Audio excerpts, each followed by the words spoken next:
our partner, right? Our partner is in front of us. Our shoulders are square to our partner. Then to introduce an angle, just a tiny one, we roll to our dominant foot. For followers, it's going to be your right. For leaders, it's going to be your left. Then you sway open, almost like a door hinge, and then you transfer your weight back onto your non-dominant foot. Dominant foot meaning the one that we step forward or backward first on one. That's all I mean. So that's a little angle change, right?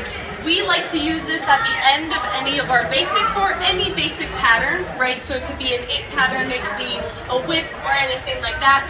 You just want to introduce a little bit of angle, first for the connection to flow really nicely, and second of all, this is like a thing that just like varies up our dance a little bit. Then we went on with introducing more angles around of that. So if I'm a follower dancing with a random athlete, but I will go in big angles, right, to kind of introduce all of these different variables with too much less out of the way, yeah? Then I went on to talk about level changes. Level changes meaning the up and down of our body. I usually like to source it from my shoulders of level changing, but we can also go down to our knees and our feet if we have to. Yeah, so a lot of the times that I introduce this is just making sure that we have a human body connected to us, right? So we don't want to be crazy about it. We still want to be relatively good with who we're attached to. Yeah, the one rule I said for this is up to go down and down to go up. It's mostly a visual cue for our partner to step in if they want to. So up to go down or down to go up. Really like here to here or here to here. Yeah.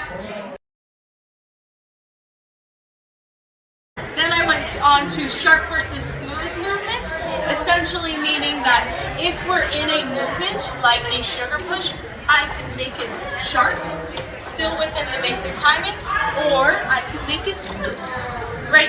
And this is mostly upper body work. We can involve the legs and such, but it's mostly up here. Then I moved on to talk about footwork, right? So we have 2 ways we can change our footwork, either by taking out the triple steps, or putting them back in as like a triple step rhythm, or doing yes and, yes and, yes and, yes and. Yes. Alright, cool. Then I went to timing and speed, where essentially it's like if we have this basic rhythm, I can either go really slow with it or keep on the beat. Yeah? So that's essentially like I'm either keeping with the rhythm or I can go very slow with it. Yeah. Cool. The move that I wanted to teach at the end is essentially just a very old open whip, where we start left hand to right hand.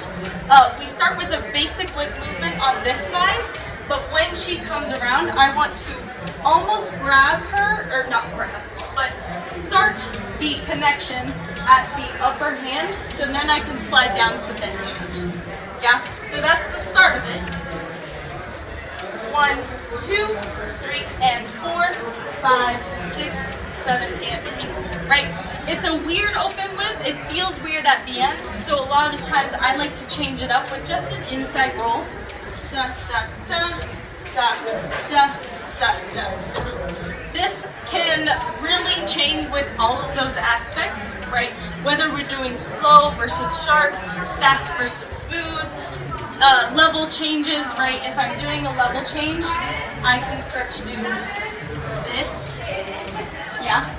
And I did a little footwork change, and I did a little angle change. So a lot of these can be paired in triplets, they can pair in doubles, or they can just be by themselves. And it's just some ways to vary your dance. Thank you.